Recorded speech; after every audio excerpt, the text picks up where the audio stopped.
They thought she would break in a heartbeat. A quiet girl with shaking hands and eyes too soft for a world built on claws and power. They laughed when the alpha hired her. A fragile nobody with no wolf, no strength, no threat. She couldn't lift a blade. She flinched at every roar. She looked like the kind of girl danger would swallow whole. But the night the fortress walls shook, the night the enemy pack stormed the gates, the night the alpha fell to his knees, outnumbered and bleeding, she didn't run. She stepped forward, and the world learned the truth. She wasn't fragile. She wasn't harmless. She was the weapon fate had been hiding. And she was created for one purpose: to destroy him. And she hadn't even started yet. If someone was destined to destroy you, would you still let them stay close? Tell me in the comments. And if Dark Alpha stories keep you hooked, hit subscribe so you never miss the next chapter. Now, let's continue. This is the story of an alpha who mistook weakness for safety and invited his own destruction into his home. A story of a girl the world ignored. A girl trained to bow, to tremble, to disappear. Because the truth of what she carried could shatter entire kingdoms. A story written long before either of them were born. A prophecy forged in blood and betrayal, naming a single living weapon designed to rise in silence. Trust, don't get close, and annihilate her target. He thought he hired help. He thought he offered mercy. But she was not a servant, not a victim, not a fragile girl trying to survive. She was the last creation of a forbidden power. A living blade disguised as innocence, built with one purpose: to bring the alpha to ruin. Her name was the beginning of his end. Now, let the story begin. The rain came down like a warning that night. Cold, relentless, and sharp enough to sting. The alpha stood on the training grounds, boots planted, arms crossed, eyes fixed on the girl who could barely lift the supply crate in front of her. She struggled with it. Hands trembling, shoulders hunched, breath shaky.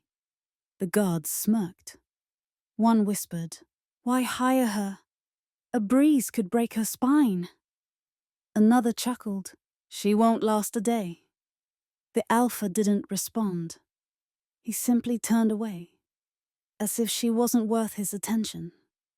Just a task, just a burden, just a fragile girl who could do no harm.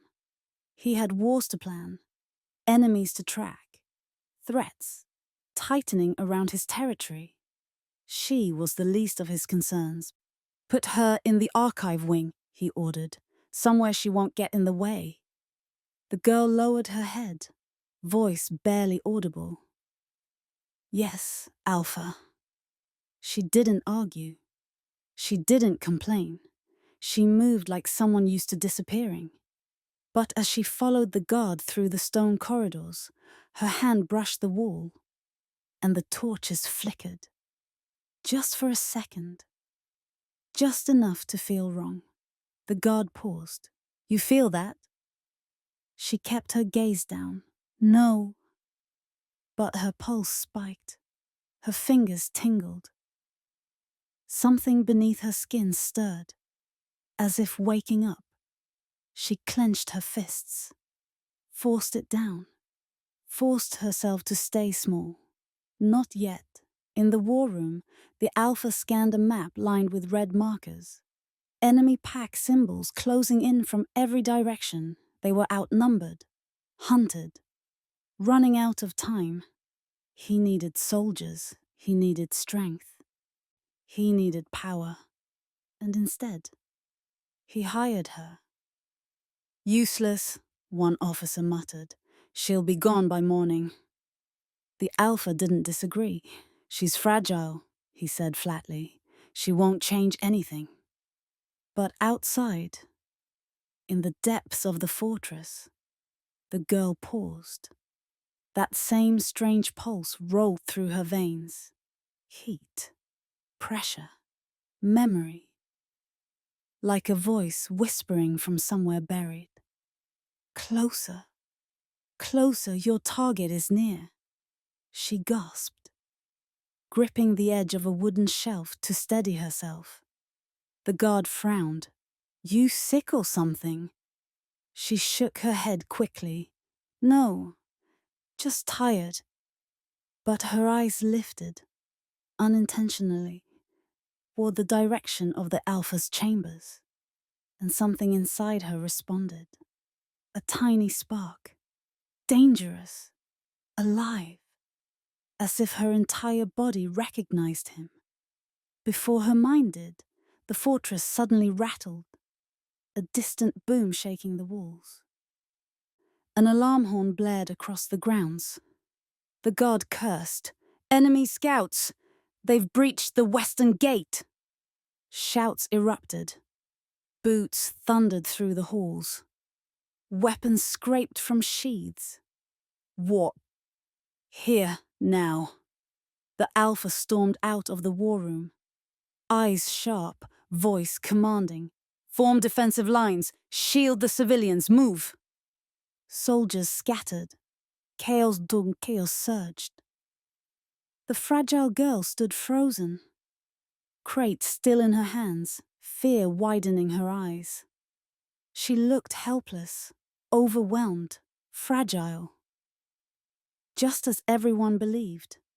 But then, amid the roar of alarms and the screams of soldiers, her gaze snapped toward the gate, and she whispered, so quietly no one should have heard it.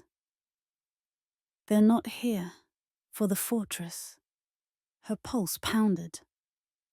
Her breath caught. They're here for him. A flicker of boar rippled beneath her skin. Quick. Golden. Electric. And the torches along the hallway dimmed again. This time, the Alpha saw it. His eyes narrowed. Just a fraction. A silent suspicion. A first crack. Because fragile girls don't make fire tremble. And somewhere deep inside her, something answered the chaos outside. Not fear. Not panic. Purpose. The weapon was beginning to wake. And she knew. This was only the beginning. The western gate shattered under impact.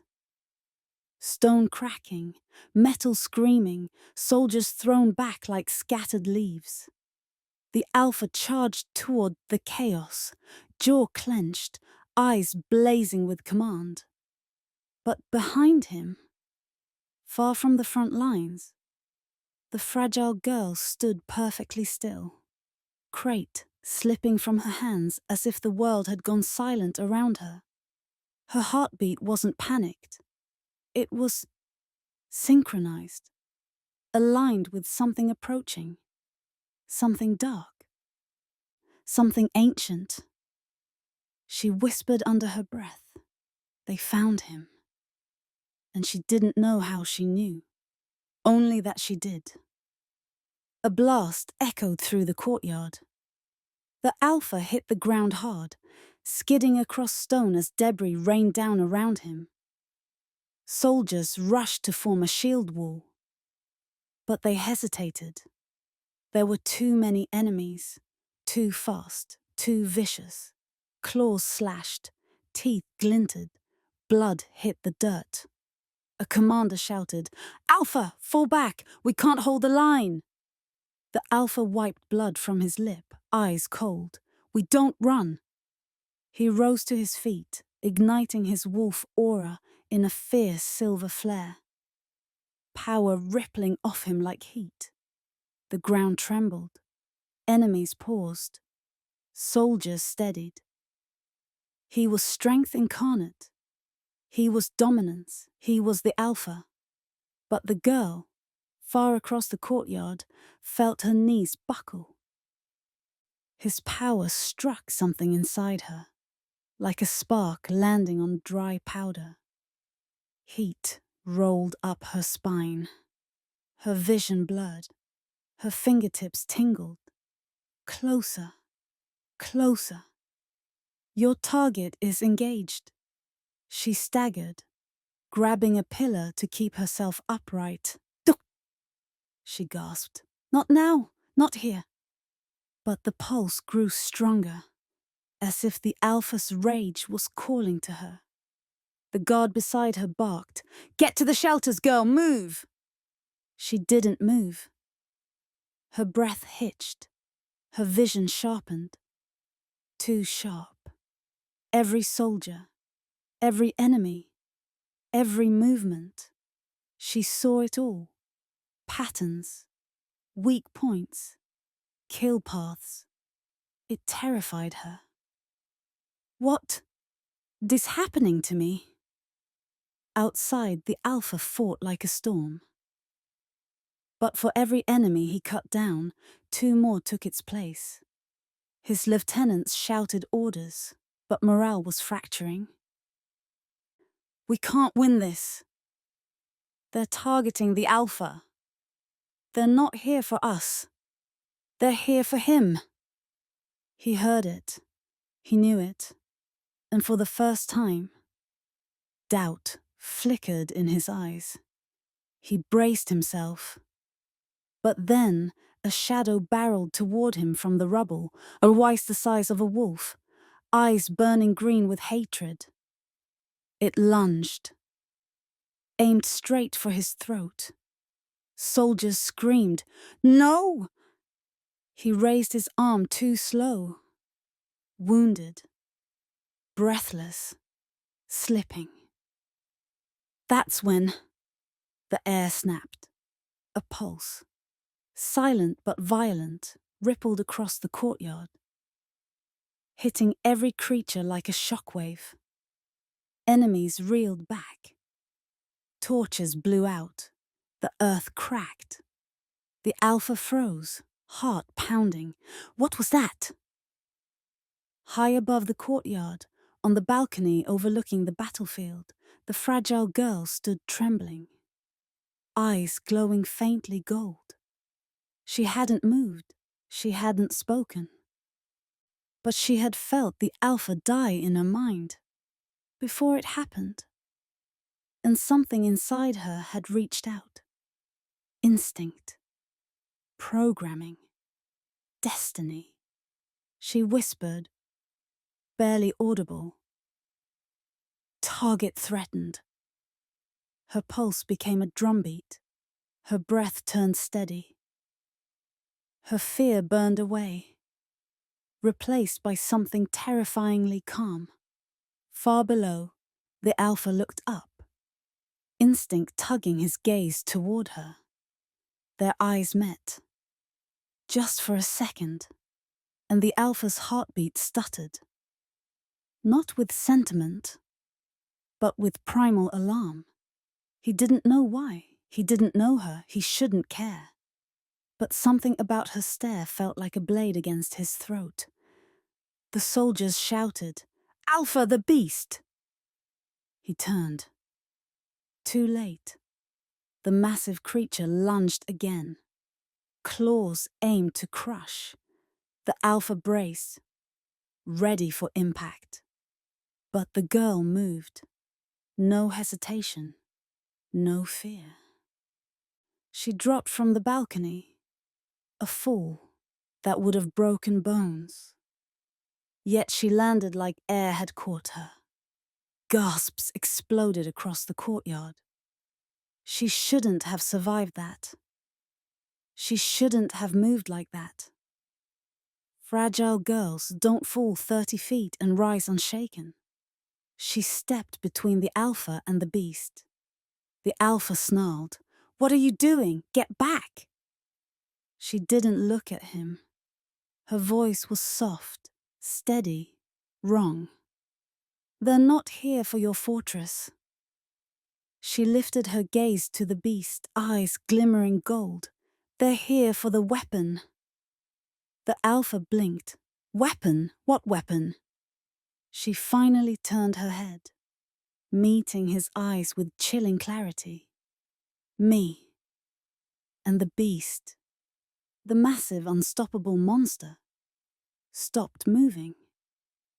As if it recognized her, as if she wasn't prey, but command. A hush fell. Even the alpha didn't breathe. The girl whispered a single word. A word no one should have known. Stand down! The beast obeyed. Enemies froze. And every soldier in the courtyard felt the truth. The fragile girl wasn't fragile at all. She was power disguised as weakness, a weapon hidden in plain sight. And for the first time, the alpha realized something bone deep and terrifying. He hadn't hired help. He had welcomed his destruction. Silence crushed the courtyard. Thick, breathless, unreal.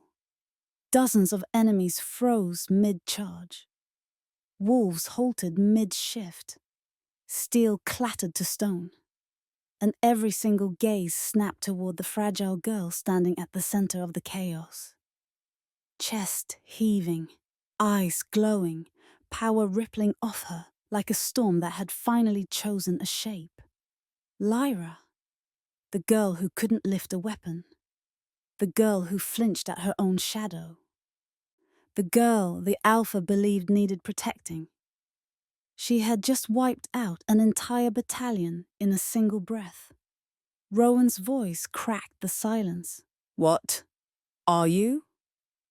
Lyra stared at her trembling hands, as terrified as everyone else. I don't know. But someone else did. A slow clap echoed across the courtyard, mocking, cold, certain. A figure stepped from the shadows, draped in midnight armor, eyes burning with venomous triumph. General Varin, the Alpha's second in command. Trusted, loyal, unquestioned. Rowan stiffened. Varin, stand down. But Varin only smiled. A smile that held years of secrets. Years of betrayal. Oh, Alpha, he purred. You really thought she was brought here by accident? Rowan's jaw locked. What are you talking about? Varin pointed at Lyra, not with fear, but with reverence. She's not weak. She's not helpless. She's not even human. Lyra's heartbeat stuttered. What? Varin stepped closer, boots crunching over the rubble she'd created. She is the lunar weapon, he said. The last creation of the moon-forged war. A living curse designed to destroy the Alpha bloodline. Rowan's breath stopped cold. No, that's a myth. Varin laughed. Then why is she reacting to you? Rowan glanced at Lyra. And for the first time, he wasn't looking at her like something breakable. He was looking at her like something dangerous, something world-ending. Lyra stumbled backward, shaking her head. No, I'm not a weapon. I'm not... Vari cut her off. Why do you think you survived every massacre? He gestured to the fallen bodies around them. Why do you think your power responds only to wolves? Lyra's voice fractured. I didn't choose this. And yet, Varin whispered, you were born for it. Rowan stepped between them, rage burning beneath his skin. You knew, he growled at Varin. You brought her here. Varin didn't flinch. I lured you both into destiny. He pointed at Rowan's chest, right over the alpha mark. She was made to kill you. Lyra gasped. No, I would never. Varin raised his hand, and the ground answered. A pulse of dark energy rippled outward, wrapping around Lyra's ankles like chains of shadow. She screamed as her paws surged uncontrollably. Not outward this time, but inward, burning through her veins, forcing her toward a single undeniable instinct. Kill the Alpha. Rowan's eyes widened. Lyra, fight it! But she couldn't.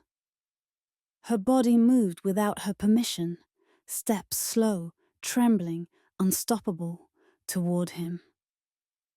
Tears streamed down her face. Rowan! Run! He shook his head once. I don't run from my own. Her power flared. Violent, blinding, lethal. And the courtyard erupted with wind and light. Varen's voice thundered above the chaos. The weapon has awakened! Lyra dropped to her knees, screaming, as the mark on her wrist ignited. A crescent sigil glowing white-hot, shaped like a blade. Rowan lunged forward, and trying to reach her, trying to save her. But the moment his hand touched her arm, a shockwave blasted outward, stone shattered, glass exploded. Wolves were thrown off their feet, and Rowan was hurled across the courtyard as if struck by lightning. He hit the ground hard, blood trailing from his lip, eyes wide with horror, because he finally understood. Lyra wasn't the girl he hired. She wasn't the servant he sheltered. She wasn't the fragile thing he tried to protect. She was the weapon engineered to end him, and she was activating. Rowan whispered, breath shaking. Dear gods, she's meant to kill me. Lyra lifted her head, eyes now glowing pure white, voice layered with something ancient, merciless, inevitable. I can't stop it. Varen spread his arms, triumphant. Then fulfill your purpose. Lyra stood, power roaring through her like a storm, and took a step toward Rowan.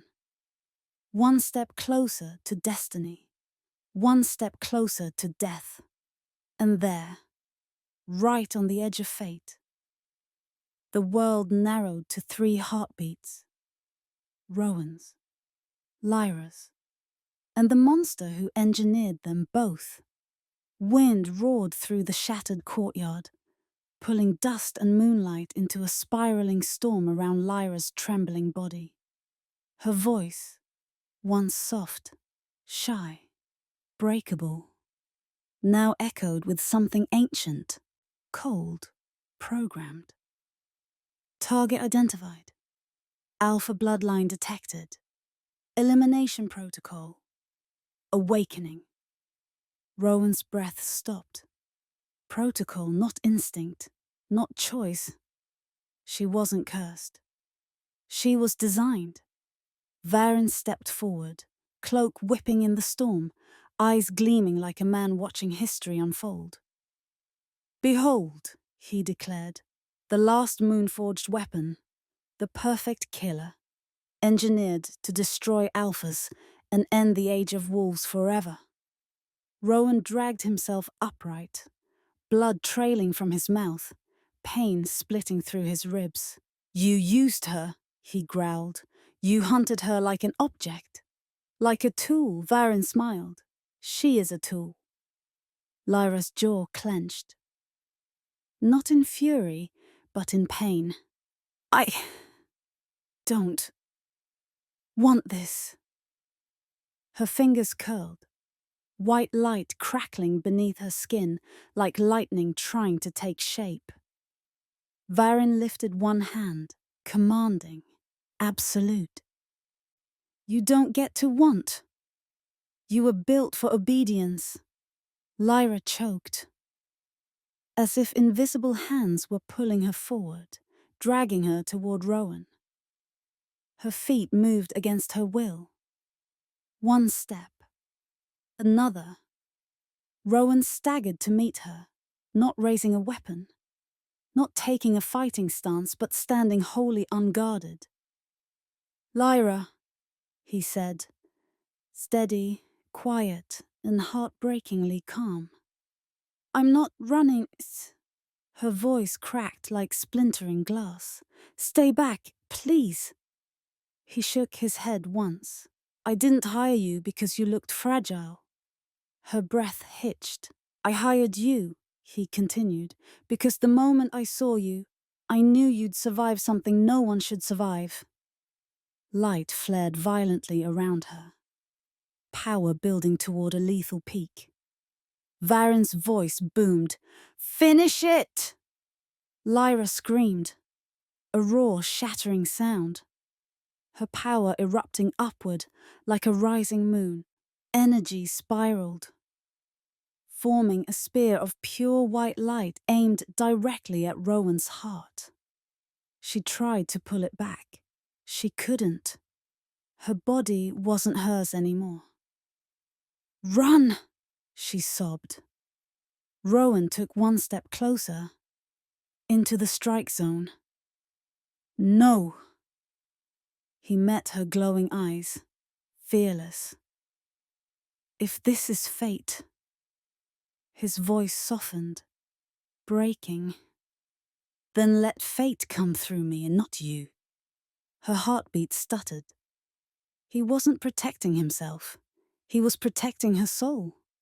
Varen laughed, drunk on victory. "The Alpha dies tonight!" The light spear shot forward, unstoppable, deadly, perfect. Lyra screamed, "No, no!" Rowan closed his eyes. And then, the light shattered, exploding into 1,000 fragments mid-air. Not because Lyra stopped it, not because Rowan dodged it, but because someone had stepped between them. A hand caught the attack, bare, steady, unshaken, crushing it into sparks. The courtyard gasped as the newcomer lowered their hood. An older wolf, scarred, regal, eyes burning with authority. Alpha King Aldrin, Rowan's father, the king everyone believed was long dead. Aldrin turned his gaze on Varen, voice low and lethal. "You tampered with forbidden magic." Varen staggered back, stunned. You're supposed to be dead," Aldrin finished. "No, just watching. Waiting to see who would betray my bloodline." His eyes slid to Lyra, still shaking, still glowing, still trapped. "And who," he murmured, "would be its salvation?" Lyra fell to her knees, power flickering. "I can't stop it," she whispered. "It's killing me. It wants him dead. I'm going to hurt him." Aldrin knelt in front of her, voice soft but unyielding. "You are not the weapon." He touched her forehead, a pulse of ancient energy rippling outward. "You are the lock." He looked up at Rowan, and only one thing can choose whether the key destroys or frees. Rowan's breath trembled. "What is it?" Aldrin's answer was a whisper, one that changed everything. "Love." Lyra gasped, as if the word rewrote every command in her blood. Varen screamed, "No! If she loves him, the weapon disarms." Rowan didn't wait. He crossed the space between them, dropped to his knees, took her face gently in his hands, ignoring the sparks of pain, and whispered, "Lyra, I choose you, not as a weapon, as the only thing I refuse to lose." Her power surged. But this time it didn't aim outward. It collapsed inward. A star imploding, breaking every chain inside her. Light roared. Varen shrieked. The bond rewired. And the weapon died. What rose in its place was something infinitely more dangerous. A girl with free will. Lyra opened her eyes, clear, human, alive, and whispered the sentence Varen feared most. I choose him. The ground split, power inverted. Varen was thrown backward, as every spell he'd engineered turned on its maker. Rowan grabbed Lyra, pulling her into his arms. You're safe, he breathed. It's over. But Aldrin's voice cut through the quiet. Heavy, grim, prophetic. No, it's only the beginning. He turned toward the dark horizon, where torches flickered, thousands of them, marching toward the fortress. Every alpha in the kingdom just felt the weapon die. Lyra's pulse stopped. And now, Aldrin said, eyes hardening, they're coming for the girl who broke the prophecy. The drums of war thundered in the distance. The sky darkened. Lyra gripped Rowan's hand. What happens now? She whispered. Rowan looked at her, not with fear, but with fire. Now, he said, we fight fate together. And the screen fades.